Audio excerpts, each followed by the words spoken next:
The frost is coming and I'm ready. Hello and welcome to Kim's Cozy Corner.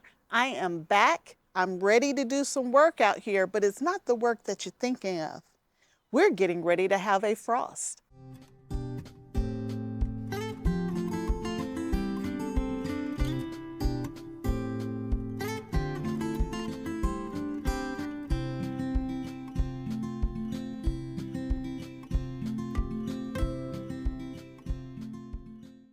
Today is April 5th, and the last time I came to you, I was doing some work outside and I said, hey, I got one more frost in the forecast in the next 10 days. And guess what? It's here. And so the frost that we're going to have is not going to be that bad of a frost. The temperature is still going to be in the 30s, which that's not bad for Southwest Ohio, zone 6A. So the only thing I have in my garden right now are cool season crops, which can handle a frost. Not a super hard frost, but they can handle a light frost. And that's honestly all they're calling for my area.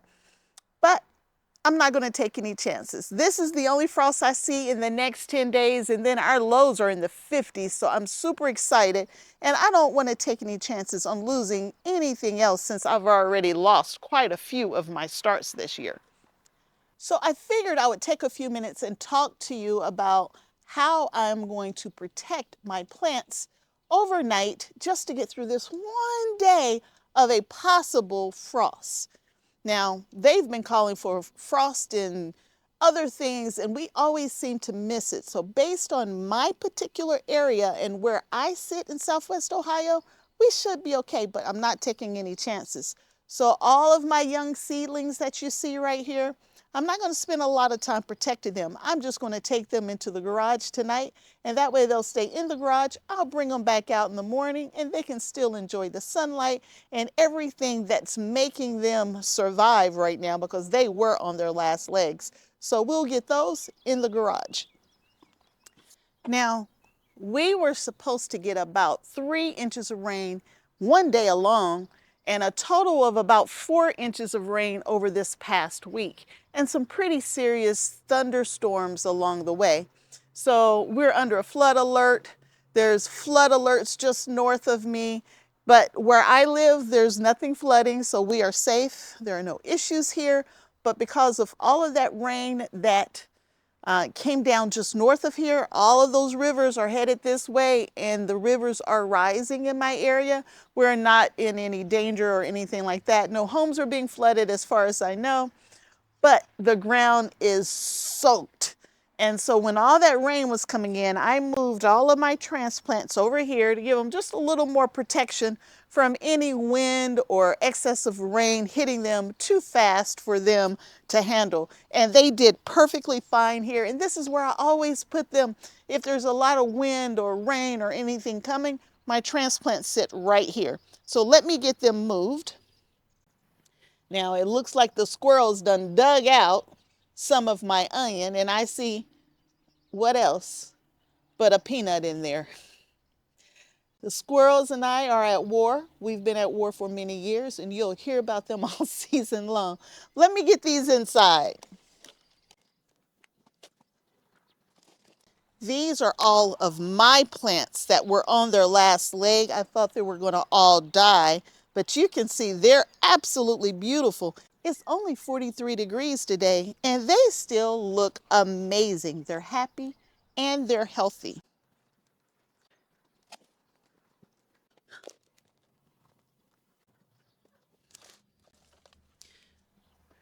Now, I did buy a few transplants at the local nursery, but some of these are mine, and some of these are the transplant, and apparently some of these are the squirrels too.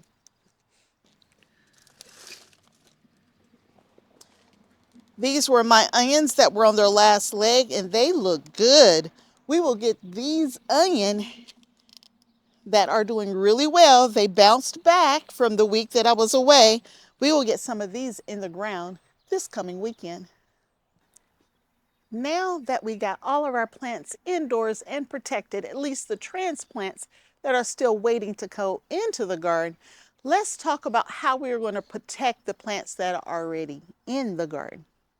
Now, this is my 5-tier leaf planter. This is a GreenStalk. I have this is one of a total of 5 GreenStalks that I've already set up for the season. Now, I have strawberries growing in 3 of my GreenStalk vertical planters, and I have pansies growing in 1. Now, I've seen pansies grow in the snow, so we're going to do nothing for that one. And the strawberries, they're perennial. They're going to come back every year, and a little bit of frost will not hurt the strawberries. So we will leave those alone. But in this particular GreenStalk, I have leafy greens. These are all lettuces up here, and down here are, what is that? Parsley. I have parsley on this level, and I have nothing in the bottom level yet. Now, lettuce can take a light frost. They can handle a light frost. But with all of the rain that we've had, and I don't mean heavy downpours of rain, but it's been raining off and on for about a week. These towers are soaked through. And if those temperatures really drop into the high 20s, low 30s tonight, they may not handle it as well as the other plants that I have in the ground and in my other GreenStalks.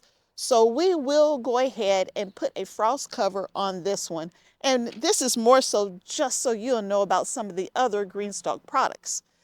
If you are interested in a GreenStalk, I have a link to their website. It's in the description below. It'll take you to the GreenStalk website, and you'll see everything they have to offer, including these accessories that I'm about to show you today. On the top of my GreenStalk, I have a cover, which you can buy this accessory as well. And I put the cover on here, especially in the early spring, to keep the pollen, the little seedlings that's falling from the trees, and anything else that might be falling from the sky as my trees decide to put some clothes on this year. My daughter used to say the trees were naked because in the fall they lost their leaves. So once the trees put their clothes on, then I won't have as much stuff falling from the sky. So I have my GreenStalk cover on here, and you can purchase it on their website. And I also have a coupon code. So if you purchase $75 or more and you use my coupon code Kozy10, you can get $10 off of that purchase for $75 or more. So we got that. Before I get into the frost cover, one of the other items I'm going to show you here are their plant supports. Now, I'm putting the plant supports on here because they are going to help the structure of my frost cover. And so this is one set of a GreenStalk trellising system. And so I'm going to set this trellising system up on this top tier so it can help hold the frost cover so that it doesn't damage the plants as it's leaning against the plants tonight as we're getting this frost. These are super simple to set up. And again, you can purchase these from the GreenStalk website.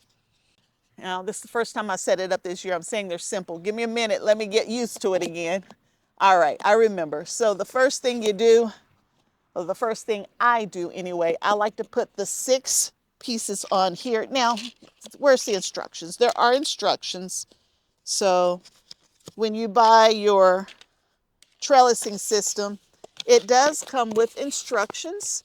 Right inside, it's a 6-step instruction on how to do it.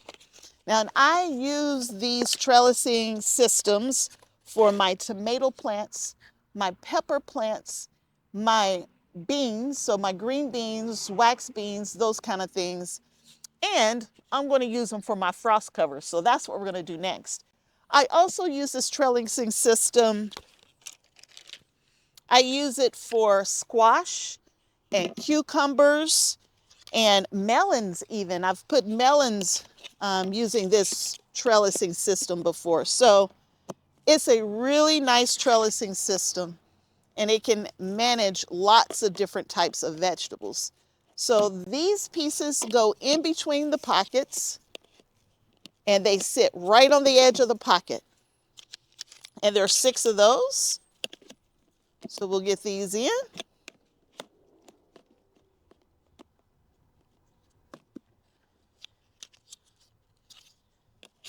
And I did say it's 43 degrees, so it's not super warm out here. And I'm doing this without my gloves. I don't know where I laid those things.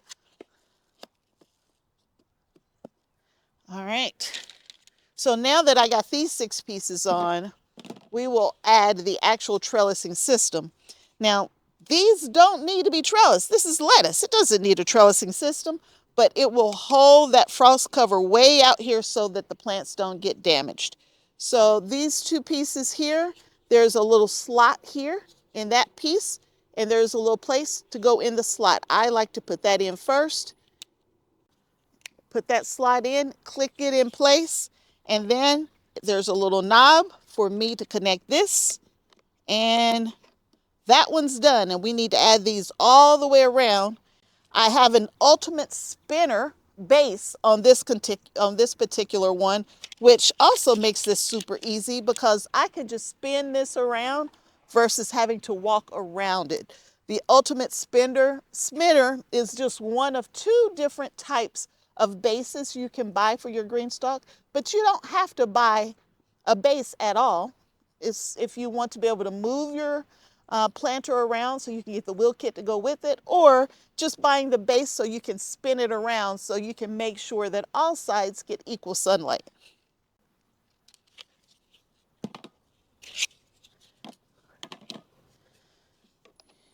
All right, so there's another one of those little knobs. We're going to click it in, then we're going to add the next one. And then we're going to just do this all the way around. Click it in and add the next one. So we're going to follow this step all the way around. Click it in. Slide this in the little slot.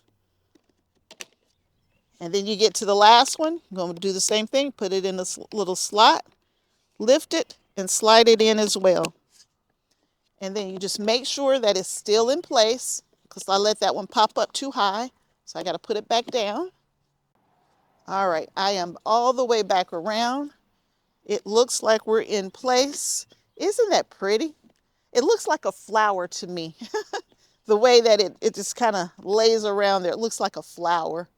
All right, we got this in. Just make sure that nothing pops off. And this is how you would put the trellises on any of your GreenStalks that you may want them on. But that's not why they're here today. They're just here to help us support this GreenStalk frost cover that I have here. And so we will install that next. Let's see what it says about this frost cover. It says it adds 8 degrees of warmth, and it also provides 68% of sunlight through it. And it has a 5-year warranty. My hands are so cold I can't untie it. Oh, all right. We're getting there. We're getting there. All right. I have it untied.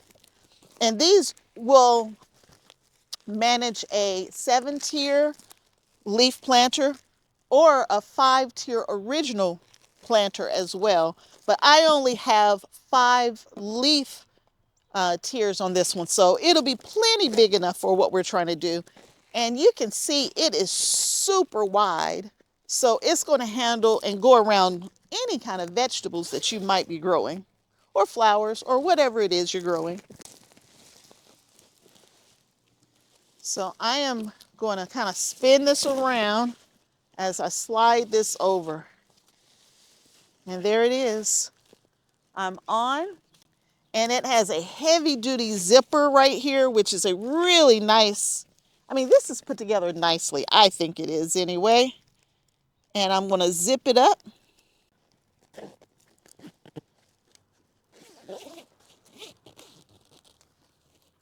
All right, I am zipped up. I'm all the way up to the top.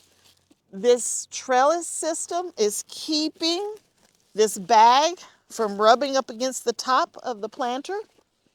And there are little rings down here that I can actually tie this down to the ground to keep it from flying away if we're worried about heavy winds or anything like that. But that's not the case today for me. Now this is protected and this will be good to go, and we'll come back out here tomorrow and we'll take this off after this chance of frost passes. Now let's talk a little bit about the plants that I have in my raised beds. So let's go over there next.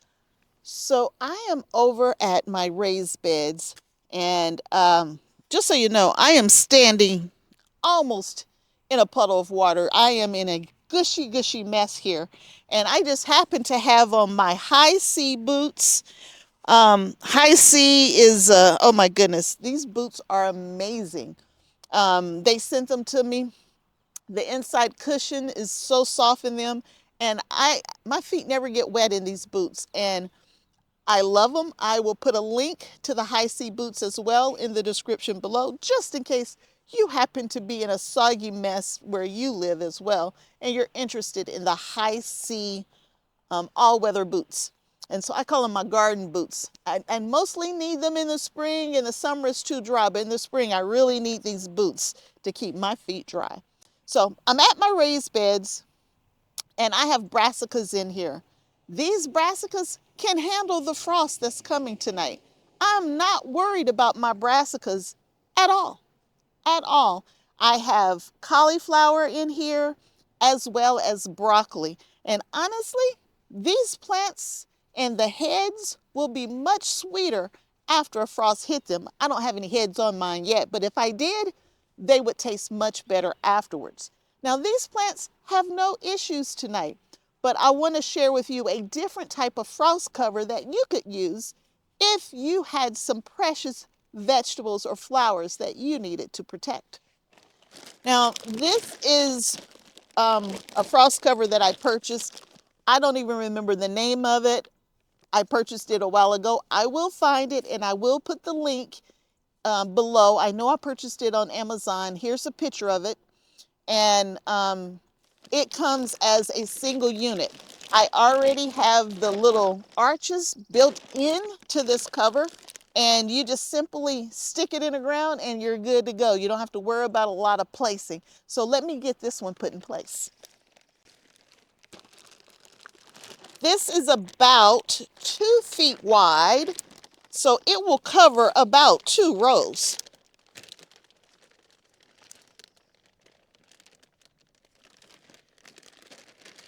So there are little metal pieces that are coming around, and I just pull it out and open it up as I'm going down and make sure that I'm covering my plants as I move down.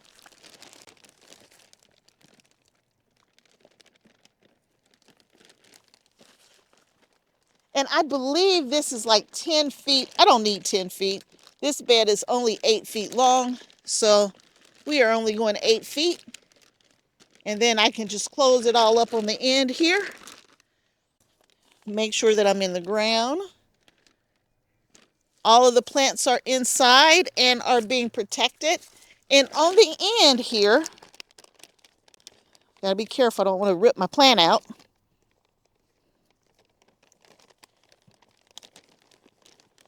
On the end, there is a drawstring where I can zip the ends closed to keep that cold air out. Now this bed is protected as well from a frost. Now I'm going to go ahead and leave this on here. Now this is plastic. It's not breathable. This is plastic. So once the morning comes and it warms up a little bit, I need to get this plastic off, because if it got super warm, which is not, because I'm in Southwest Ohio and it's April 5th, this could create such a hot greenhouse with the sun hitting it that you could actually damage your plants. So for this particular kind, you want to take it off as soon as the frost passes. You don't want to leave this on for days and days because it'll heat up too much.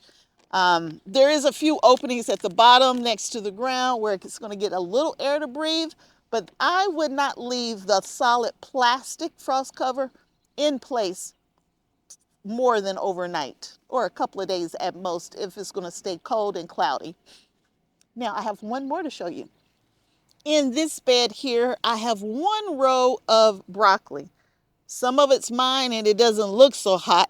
Some of it I purchased, actually only one in this particular bed, I purchased from a local nursery. So there's one row here. It's about 1 foot wide and it's 8 feet long. And I need to protect this as well. So if you don't have the fancy cocoon looking thing like I have over there, and you still want to protect your plants, there are other types of covers out there. So I have this material right here. It's some type of fabric, I don't know.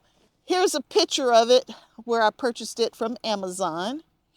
And it's huge. I mean, I've used this cover and covered my tomatoes in the fall, where I took it over top of this cattle panel trellis right behind me, and I covered my tomatoes in the October time frame just so I could extend the time I left my tomatoes on the vine. But we are going to use this cover. These are from, who is this from? Highland Garden Supply. And I used the fabric, but I never used the little stakes here. So this will be the first time I'm using the stakes. I've had them a year. I just haven't had a need for them. But I'm going to put the stakes in place. These can also protect up to 2 feet, which I really only need to protect 1 foot. I'm going to put the stakes in place. I probably don't need this many stakes, but I'm just going to put them all in because I have them. Now, this frost cover is way, way, way, way too big, but we're going to get it in here anyway. The little hoops just protects your plants so that they don't get broke in the process of you adding the hoops. So it looks like this cover is about 10 feet long. I'm going to tuck it in on the sides here. And I have some garden stakes where I'm just going to pull it in nice and tight on the side. Going to pull it down in the back. And I really don't need to put a staple down here, but I'm going to do it anyway.